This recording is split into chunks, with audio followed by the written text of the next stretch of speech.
हाँ जी। तो हम ये समझ रहे हैं कि फिजिक्स में हम किन चीज़ों को पॉइंट मास ऑब्जेक्ट मान लेते हैं। What do you mean by point mass object? What do you mean by point mass object? तो हम ये कह सकते हैं an object is said to be point mass object. An object is said to be a point mass object if during motion, अगर वो motion कर रहा है, if during motion in a given time, if during motion in a given time it cover distance, it covers distance much greater than much greater than its own size, much greater than its then its own size, then its own size. क्या समझ में आ रहा है इस definition से? दोबारा से समझ लें। एक ऑब्जेक्ट को पॉइंट मास ऑब्जेक्ट कब मानेंगे? जब वो मोशन कर रहा है और मोशन में वो डिस्टेंस कहीं ज़्यादा ट्रैवल करता है अपने साइज के मुकाबले। जैसे अभी मैंने आपको एग्जांपल दिया, अगर एक ट्रेन है 1000 किलोमीटर लंबा डिस्टेंस ट्रैवल करके जा रही है, तो ट्रेन का साइज क्या होता है? साइज ऑफ ट्रेन क्या मान लेते हो? ट्रेन को आप मान लो हद से हद कितना बड़ा मान लोगे? 200 मीटर, 300 मीटर, 400 मीटर, और वो ट्रैवल कर रही है 1000 किलोमीटर डिस्टेंस, तो ट्रेन का साइज बहुत कम हो गया। कार के लिए भी मान सकते हैं। जैसे मैंने अर्थ का कहा, अगर अर्थ सन के चारों तरफ घूम रही है, अर्थ सन के चारों तरफ घूम रही है, तो उस केस में वैसे तो अर्थ बड़ा है, लेकिन सन के जब चारों तरफ अर्थ घूमती है तो ये जो डिस्टेंस या जो अर्थ ये चारों तरफ वाला डिस्टेंस कवर कर रही है, ये इतना बड़ा डिस्टेंस है। इस केस में हम अर्थ के साइज को क्या मान सकते हैं? पॉइंट साइज मान सकते हैं। वैसे अर्थ पॉइंट मास ऑब्जेक्ट नहीं है। बोलो, कुछ पॉइंट क्लियर हो रहा है? ठीक है, एक तरीके से और भी लिख सकते हो। एक को डेफिनेशन हम लिख सकते हैं, an object is also considered as point mass object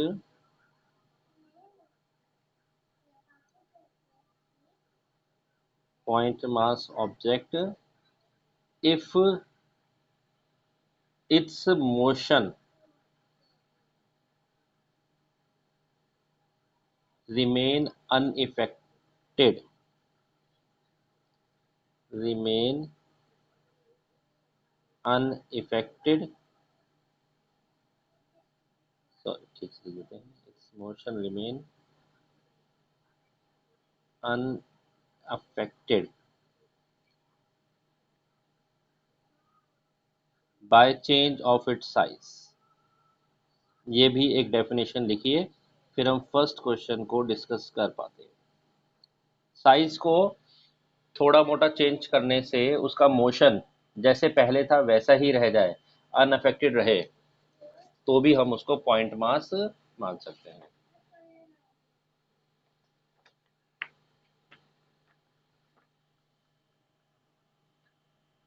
जिस ऑब्जेक्ट की हम बात कर रहे हैं उसके साइज को थोड़ा बहुत बड़ा छोटा करने से भी, अभी मैंने अर्थ का एग्जांपल दिया, अर्थ का रेडियस कितना होता है? अर्थ का रेडियस होता है 6.4 इंटू 10⁻⁶ मीटर। थोड़ा बड़ा और छोटा और कर दीजिए, उसका मोशन जो सन के चारों तरफ है वो कोई फर्क नहीं पड़ेगा, अनइफेक्टेड रहेगा, पॉइंट मास है। हाँ, अगर फर्क पड़ गया तो पॉइंट मास नहीं मानेंगे। ठीक है, इस डेफिनेशन से आप सोच कर ज़्यादातर केसेस सॉल्व कर सकते हैं। बोलिए, क्लियर? चलें क्वेश्चन पे। ठीक है जी, चलिए। दो तरीके से मैंने आपको समझाया, उससे चलते हैं क्वेश्चंस पर। हाँ जी, एनसीईआरटी का ही पहला क्वेश्चन है। NCERT question number first. आप दोनों तरीके से सोचेंगे, उसका ए पार्ट करते हैं। एक रेलवे कैरेज है, दो स्टेशन के बीच में मूव कर रहा है। ये दो स्टेशन होंगे, स्टेशन के बीच का डिस्टेंस तो काफ़ी होता है ना, 100-200 किलोमीटर डिस्टेंस रहेगा। और एक ट्रेन उसके बीच में, एक रेलवे का डब्बा मूव कर रहा है। बताइए, इस रेलवे कैरेज की बात कर रहे हैं, क्या इसको पॉइंट मास मानेंगे या नहीं मानेंगे? बोलिए, रेलवे कैरेज को पॉइंट मास मानेंगे? यस, पॉइंट मास मान लेते हैं। दो तीन तरीके सोच लीजिए। इसका जो अपना साइज है और जो डिस्टेंस ट्रैवल कर रहा है बिटवीन टू स्टेशंस, मान लो दिल्ली टू आगरा जा रहे हैं तो 200 किलोमीटर है, या कोई और स्टेशन है 100 किलोमीटर तो हो गई। 100 किलोमीटर है, इसका खुद का साइज कितना है? इसका अपना साइज है 20 मीटर, 30 मीटर। तो पॉइंट मास मान लीजिए। ठीक है, थोड़ा सा इसको दूसरी डेफिनेशन से भी समझिए। अगर आपने इसको थोड़ा सा बड़ा छोटा कर दिया, मान लो 20 की जगह 50 मीटर कर दिया, अभी भी इसके मोशन पे कोई ज़्यादा फर्क नहीं पड़ने वाला, पॉइंट मास मान सकते हैं। सेकंड केस में आइए, लक्ष्य आप पढ़िए सेकंड केस।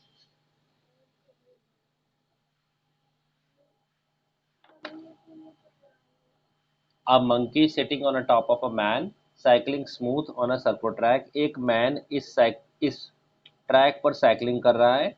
ठीक है, यहाँ साइकिल चला रहा है मान लेते हैं, और उसके उसके सर मंकी बैठा हुआ है, उसके टॉप पर है ना, monkey sitting on the top of a man. और ये आदमी सर्कुलर ट्रैक पर साइकिल, तो ये मंकी के बारे में पूछ रहे हैं, मंकी को पॉइंट मास मानेंगे नहीं मानेंगे? अब यहाँ पर आपको वही सोचना है, साइज ऑफ मंकी और जो डिस्टेंस ट्रेवल्ड हो रहा है। मंकी का साइज तो बहुत छोटा है, ओके, और डिस्टेंस ट्रेवल्ड सर्कुलर ट्रैक पे बहुत बड़ा है। तो यहाँ भी हम मंकी को point object, point mass object मान सकते हैं। दूसरे तरीके से भी सोचिए, दूसरे तरीके से भी सोचिए। हाँ, छोटा भी हो सकता है। दूसरे तरीके से सोचते हैं, साइकिलिंग कर रहा है तो सर्कुलर ट्रैक कम से कम इतना तो होगा कि पूरा सर्कल घूम जाए, एकदम छोटे ट्रैक में तो करेगा नहीं, है ना, मंकी के साइज में। दूसरा भी सोचिए, अगर मंकी का साइज छोटा बड़ा थोड़ा भारी कर दें, मान लो मंकी 10 किलो का है, 15 किलो कर दो, थोड़ा साइज बढ़ा दो, क्या उसका मोशन पे कोई फर्क पड़ने वाला है जो साइकिलिंग कर रहा है? दो तरीके से बताया ना मैंने आपको, नहीं फर्क पड़ेगा। मान लो मंकी छोटा बैठा है, बंदर, और बंदर का पहले बंदर का बच्चा बैठा, फिर बंदर बैठ जाए मोटा था, लेकिन जो आदमी ट्रैक पे साइकिलिंग कर रहा है उसका मोशन अनइफेक्टेड रहेगा, तो इसको पॉइंट मास मान सकते हैं। ठीक है, अब तीसरे केस में आ जाओ। थर्ड केस है, a spinning cricket ball that turns sharply on hitting the ground. एक क्रिकेट बॉल है जो ग्राउंड को टच कर कर, ठीक है, और स्पिन कर जाती है, टर्न कर जाती है। उस स्पिनिंग क्रिकेट बॉल को क्या मानोगे? अब यहाँ पर आप साइज से सोचो। मान लो स्पिनिंग क्रिकेट बॉल का, देखो, बॉल को हमने डाला, जमीन पे पड़ी और स्पिन कर गई, कुछ डिस्टेंस से मूव कर गई। अगर उसका साइज बढ़ा दे, मान लो उसको बढ़ा के फुटबॉल के साइज का कर दो, तो बताओ क्या ये उतना टर्न करेगी? मोशन चेंज हो जाएगा। अब उसको थोड़ा छोटा कर दो, एक मार्बल कंचे के साइज से कर दो, अब बताओ मोशन फर्क पड़ रहा है कि नहीं पड़ रहा? ध्रुव आप बताइए। हाँ, एक क्रिकेट बॉल जो है उसका साइज बड़ा छोटा करने से मोशन इफेक्ट हो रहा है। मान लो जो उसका साइज है आपने उसे बड़ा करके फुटबॉल का कर दिया तो उतना टर्न नहीं कर पाएगी, छोटा कर दिया तो टर्न भी कर करेगी। तो यहाँ पर दूसरी वाली जो डेफिनेशन में लिखवाई थी, मोशन अफेक्टेड हो गया, तो ये स्पिनिंग क्रिकेट बॉल को आप पॉइंट मास मान सकते हैं? No, it is not a point mass object. Clear? ये दोनों तरीके से सोचना तभी समझ में आएगा, अदरवाइज कंफ्यूज रहोगे। नेक्स्ट सुनिए। नेक्स्ट है, a tumbling beaker that has slipped off the edge of the table. ये एक टेबल है, और इस टेबल से एक ग्लास या बीकर स्लिप कर गया। अब इसका साइज ये है, ठीक है, और वो स्लिप करेगा तो यहाँ पर आकर टकराएगा और ऐसे गोल घूमते हुए नीचे आकर ऐसे जमीन पे गिरेगा। अब इसी का साइज छोटा कर दो, बहुत छोटा कर दो, थोड़ा छोटा कर दो, तो वो क्या होगा? एकदम सीधा गिर जाएगा। अगेन मैं आपको ये समझाना चाह रहा हूँ, यहाँ पर दो तीन तरीके से हो सकते हो। जैसे सेकंड डेफिनेशन से तो बस साइज चेंज कर देंगे, मोशन अफेक्ट हो जाएगा। और दूसरा, बीकर का साइज भी height of the table, table की हाइट कितनी होती है? टेबल की हाइट हमारे यहाँ 1 मीटर लगा लो, और इसका साइज ग्लास का कितना होता है, ये भी 15 सेंटीमीटर के आसपास होता ही है हमारा ग्लास। दो दूसरे तरीके से भी सोच लो, 15 सेंटीमीटर मतलब 0.15 मीटर। अब ये डिस्टेंस भी नेग्लिजिबल नहीं है। ट्रेन के केस दो तीन तरीके से बताया ना मैंने। एक तरीका तो सोचने का ये है कि अगर मैं इसका साइज छोटा बड़ा कर दूं मोशन पे फर्क पड़ेगा, हाँ फर्क पड़ जाएगा भाई। अगर इसका साइज आप छोटा कर देंगे तो इसका जो गिरना है, फॉलिंग कर, एक एक एक टम्बलर को टेबल से लुढ़का दो, ऐसे पलट के पलट मार दो, तो वो जब बड़ा साइज होगा तो वो पलटियां खाता हुआ गिरेगा, और एक छोटा साइज होगा तो कोने पर आकर एकदम सीधा गिर जाएगा। मोशन अफेक्ट हो रहा है। दूसरा साइज से सोचो, टेबल की हाइट है, जो उसने डिस्टेंस ट्रेवल करना है 1 मीटर के आसपास, उसकी खुद की हाइट है 0.15 मीटर, तो इतना तो छोटा नहीं है, नेग्लिजिबल हो जाए। ट्रेन के केस में डिस्टेंस था कई सौ किलोमीटर, 200-300 किलोमीटर, समझ रहे हैं, और ट्रेन की लेंथ, तो यहाँ पर इसको भी पॉइंट मास हम नहीं मान सकते, this is not a point मास। कुछ बात समझ में आ रही है? आपकी टेबल पर एक ग्लास पड़ा है, उसका साइज बड़ा सा है, वो धीरे धीरे पलटी खा के गिर रहा है, तो वो अलग तरीके से मोशन रहेगा। सेकंड डेफिनेशन से उसका साइज छोटा कर दो, छोटा सा ऑब्जेक्ट गिरे तो उसका मोशन अलग रहेगा। ध्रुव, कुछ क्लियर हो रही बात? चलो ठीक है, क्वेश्चन नंबर 2 पे चलते हैं फटाफट। हाँ जी, कौन पढ़ेगा? मैं ही पढ़ते हूँ, चलो। आपको पोजीशन टाइम ग्राफ दो बच्चों का दिया है, ए और बी, जो अपने स्कूल से रिटर्न कर रहे हैं। दो पोजीशन टाइम ग्राफ दिया है, कुछ कुछ मेन मेन चीज़ें बताता हूँ मैं, सारी बात अब इसमें बताता। पोजीशन टाइम ग्राफ को एक्स टी से रिप्रेजेंट किया हुआ है। This is the motion of student A, ठीक है, और this is the motion of student B,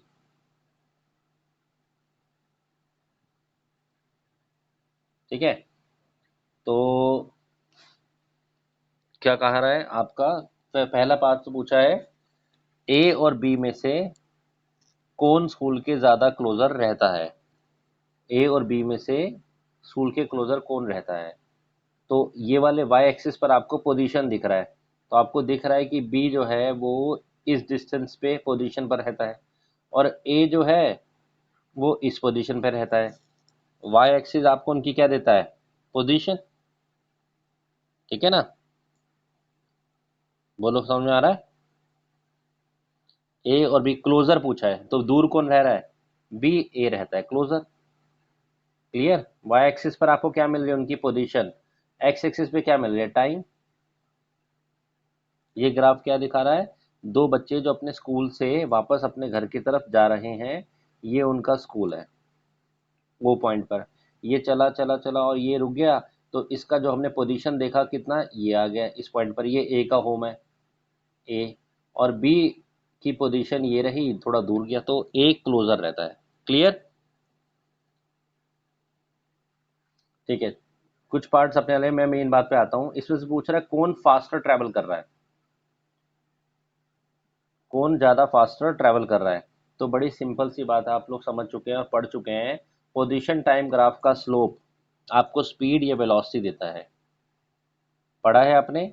अगर ये पोजीशन टाइम ग्राफ है, यानी कि डिस्प्लेसमेंट टाइम ऑब्जेक्ट कितना कितनी पोजीशन पे था, उसका स्लोप आपको क्या देगा, स्पीड या वेलोसिटी। और कौन फास्टर मूव कर रहा है ये देख लो, ये स्लोप कहीं ज़्यादा है बी का, ये स्लोप कम है, देख रहे हैं आप, थीटा बी का थीटा ए से ज़्यादा है। क्लियर?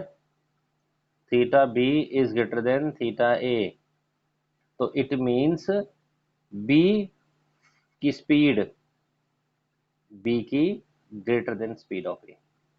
सिंपल, इसमें तो कुछ खास है नहीं।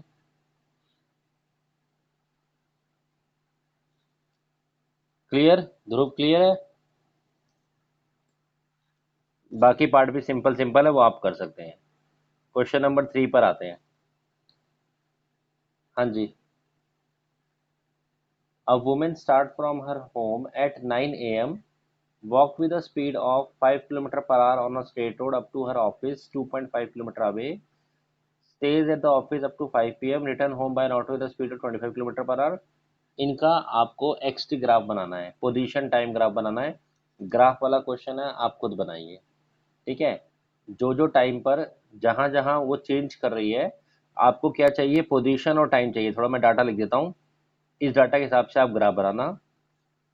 उनकी कुछ कुछ पोजीशन के पॉइंट देख लो, डिस्प्लेसमेंट के। जैसे ये स्टार्ट हुआ 9 o'clock पर, 9 बजे।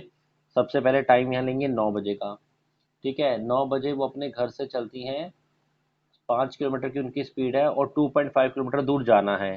तो जो उनका पोजीशन टाइम, तो 2.5 किलोमीटर ऑफिस है, तो टाइम देखें तो डिस्टेंस अपॉन स्पीड। 9 किलोमीटर पे तो अभी इनका पोजीशन जीरो है, होम को स्टार्टिंग मान लेते हैं। और आधे टाइम जो डिस्टेंस अपॉन स्पीड, डिस्टेंस है उनको जाना अपने ऑफिस 2.5 किलोमीटर, और स्पीड है 5, मतलब हाफ एन आवर में ऑफिस पहुंच जाएंगी। इसका मतलब यहाँ से शुरू कीजिए आप। जब नेक्स्ट टाइम आप लेंगे 9:30 ग्राफ पर, तो उस टाइम पर उनकी पोजीशन क्या रहेगी, ऑफिस पहुंच गई, दैट इज 2.5 किलोमीटर। समझ रहे टेबल कैसे बन रही है? अच्छा जी, इसके बाद क्या पोजीशन चल रहा है, 9:30 बजे भी ऑफिस है, 5 बजे तक ऑफिस है, फिर 9:30 से लेकर शाम के 5 बजे तक उनकी पोजीशन ओरिजिन से अभी भी 2.5 किलोमीटर दूर है, ये चेंज नहीं हो रही है। ठीक है ना, ऑफिस में ही है।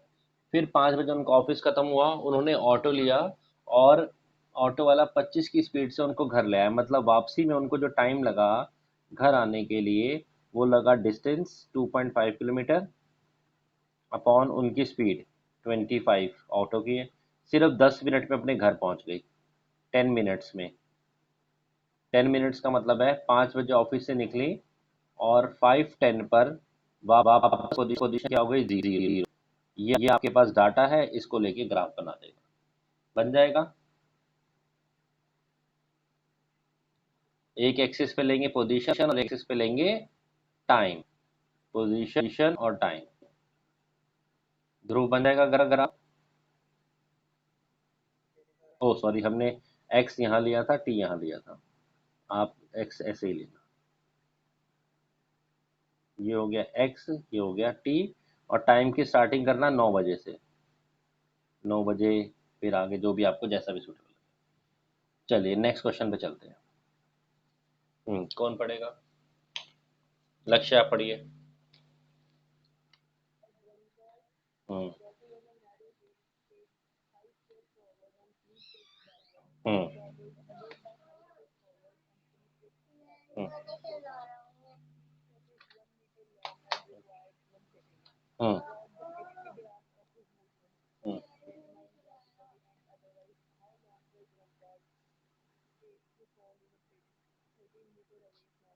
बिल्कुल ठीक है, इस ड्रंकड़ का भी मोशन जरा ध्यान से देखते हैं, बड़ा इंटरेस्टिंग मोशन है।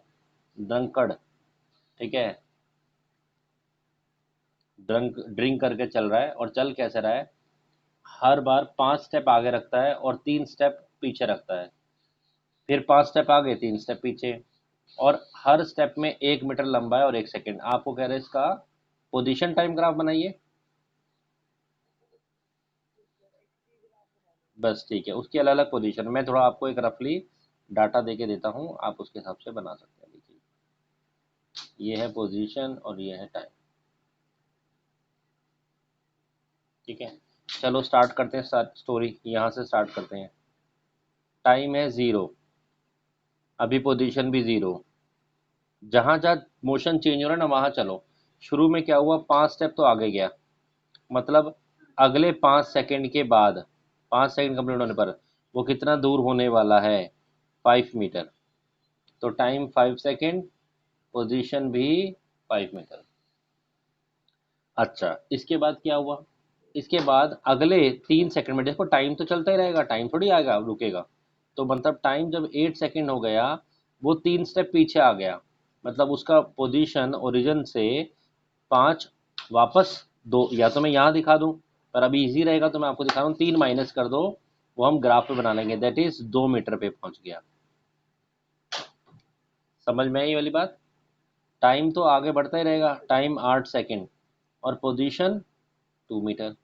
इसके बाद क्या होने वाला है, यही करते हैं, यही ग्राफ में करते हैं। इसके अगले 5 सेकंड बाद, यानी कि 13 सेकंड के बाद, वो फिर 5 मीटर आगे चलता रहा, और अब उसका डिस्प्लेसमेंट हो गई 7 मीटर। ठीक है। फिर नेक्स्ट 5 सेकंड में क्या, नेक्स्ट में फिर क्या हुआ, 3 सेकंड और बीते, यानी कि 16 सेकंड बीते। और फिर वो कितना स्टेप वापस आया, वापसी कितना आ रहा है, 3 स्टेप पीछे आ रहा है, यानी कि 4 मीटर पर आ गया।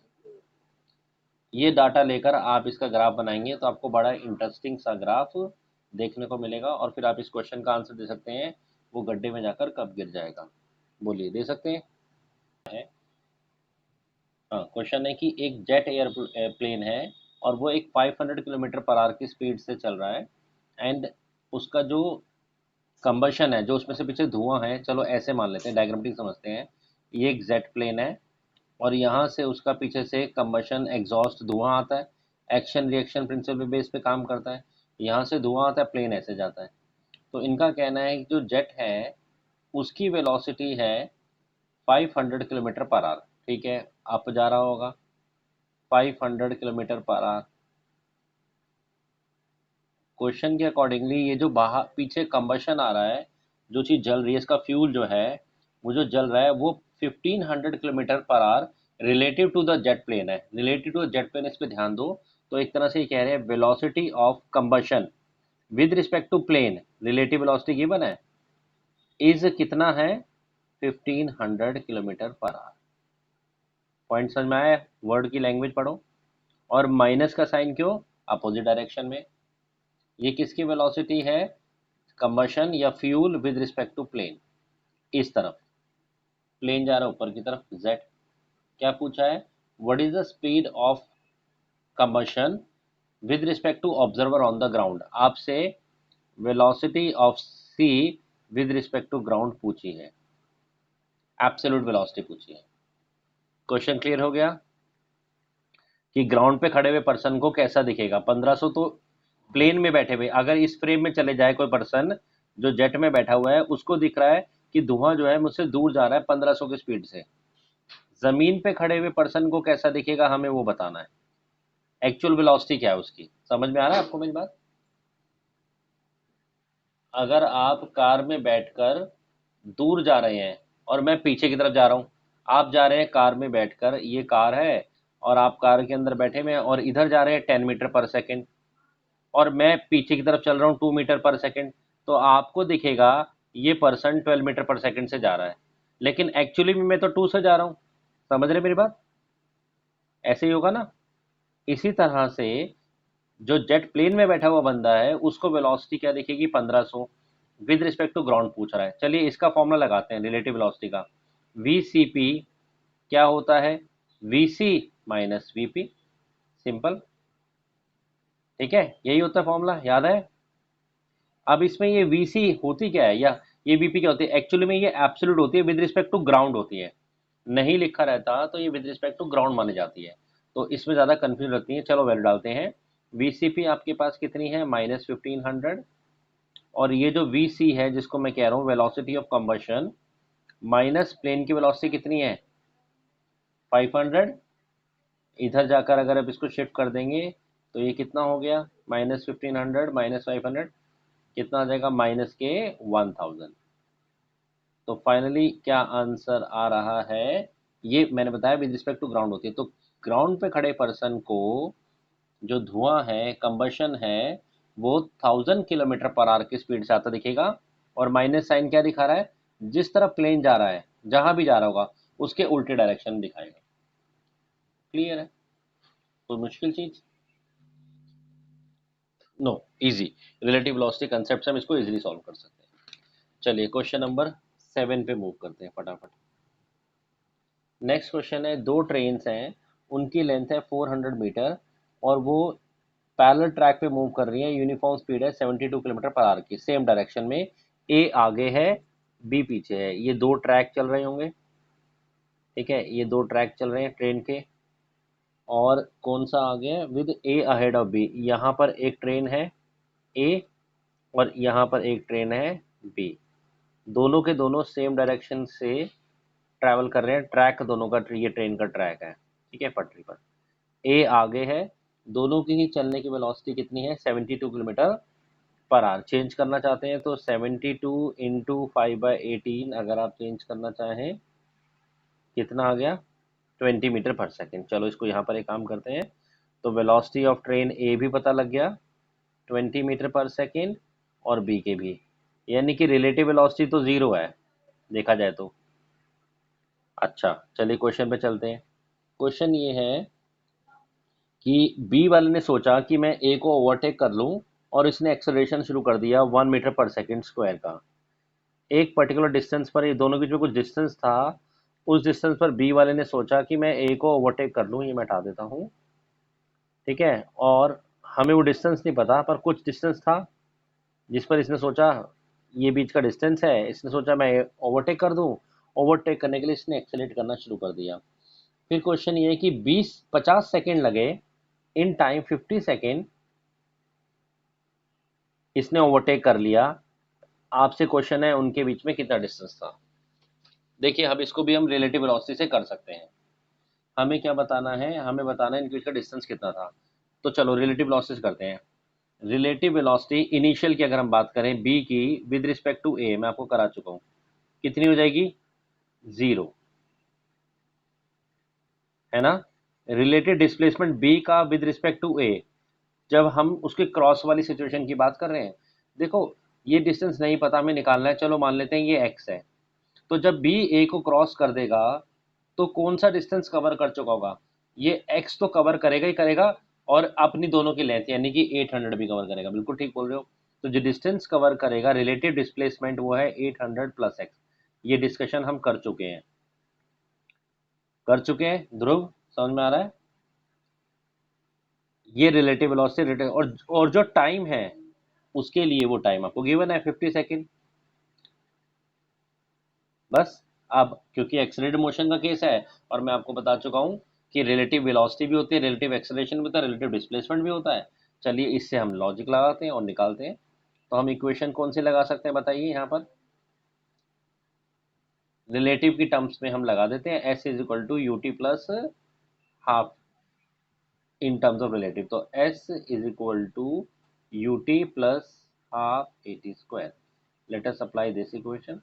एस यहाँ पर रिलेटिव डिस्प्लेसमेंट है, B with respect to A वो है 800 plus X. Relative velocity B की with respect to A already हमने देखा है 0 है, तो उसको छोड़ दीजिए। हाफ इंटू रिलेटिव एक्सेलरेशन मेरा लिखना रह गया, बी का with respect to A 1 metre per second square, minus है प्लस है, क्यों, वो इस डायरेक्शन में तो है। ए बी माइनस ए होगा ना, ए बी माइनस ए होगा तो ए बी कितना है 1, माइनस ए तो 0 ही है, तो 1 प्लस में तो आएगा। इंटू टाइम कितना बताया आप लोगों ने, कितना था, 50 का स्क्वायर कितना होता है 2500। 2 से ये कैंसिल करो, कितना आ गया 1250। 800 को इस साइड लाइए, 1250 माइनस 800 कितना होता है 1250 माइनस 800 कितना हो गया 450 मीटर। तो उनके बीच में स्टार्टिंग में डिस्टेंस कितना था 450 मीटर। Okay done. में ए वेलोसिटी से कार चल रही है राइट हैंड साइड में 5 मीटर पर सेकेंड, और 1 किलोमीटर दूर एक कार है सी और एक कार है बी। सी वाली कार अगर हम स्क्रीन के हिसाब से देखें तो लेफ्ट हैंड साइड आ रही है, और बी वाली कार कहाँ जा रही है, राइट हैंड साइड जा रही है। जब इनके बीच का डिस्टेंस 1 किलोमीटर था, अब वो डिस्टेंस ए टू बी भी 1 किलोमीटर है और बी टू सी भी 1 किलोमीटर है। तो बी ने सोचा कि मैं ओवरटेक कर कर एक्सीडेंट को अवॉइड करते हुए आगे निकल जाऊं, एक्सेलरेशन कितना देना पड़ेगा। This is the case of relative velocity, question number 8 of NCERT. ठीक है, चलिए लेट अस सी। सबसे पहले तो आप ये चेक कीजिए, सी को आखिर यहाँ पहुँचने में, सी को ए के पास पहुँचने में, या सी और ए को मिलने में कितना टाइम लगेगा। तो सबसे पहले आप relative velocity C with respect to A निकालिए। The formula will be V C minus V A, यही होगा ना। ठीक है, रिलेटिव वेलोसिटी ऑफ सी हो गई आपकी, लेफ्ट हैंड साइड में चलो माइनस ले लो, ए वाले को पॉजिटिव ले लो, तो वो -5 हो गई, -20 हो गई। ठीक है ना, यही हो गई। 15 और 5 वो कितनी थी, 36 नहीं, ये 10 होगी मेरे ख्याल से, 36 था ना ये। सॉरी, वेलोसिटी ऑफ ए कितनी है, 10 मीटर पर सेकेंड, 36 आपको गिवन है किलोमीटर पर आवर। तो ये हो गया -50 और -25 हो गई, -25 मीटर पर सेकेंड। माइनस का साइन आपको डायरेक्शन दिखा रहा है, रिलेटिव वेलोसिटी। अच्छा, रिलेटिव डिस्प्लेसमेंट कितनी है यहाँ से लेकर यहाँ तक, वो है आपका 1 किलोमीटर। तो जो टाइम लगेगा वो होगा, ये तो एक्सेलेरेट कर नहीं रहे, तो सीधा इक्वेशन लगाते हैं, time is equal to distance या displacement, that is 1 kilometre, 1000 metre upon में स्पीड, वो है 25 मीटर पर सेकेंड, तो 40 सेकेंड लगेंगे। चलिए ये सही किया हमने। तो सी अगर ऐसे ही चल रहा है जैसे चलता है, ऐसे चलते चलते 40 सेकेंड में यहाँ पहुंच जाएगा। Is it point clear? C 40 second में ए के पास पहुंचने वाला है, इसका मतलब बी के पास ओवरटेक करने के लिए 40 सेकेंड है, उससे ऊपर का समय नहीं है। अगर वो एग्जैक्टली 40 सेकेंड में भी एक्सेलेरेट करता हुआ निकल गया तो पार कर जाएगा। समझ रहे हैं मेरी बात? अब आते हैं बी की सिचुएशन पे। Relative velocity of B with respect to A कितनी है? तो आंसर है वो है V B minus V A. V B minus V A की वैल्यू कितनी हो गई बोलो? 15 - 10 that is 5 metre per second, दोनों के साइन हमने पॉजिटिव ले लिए हैं।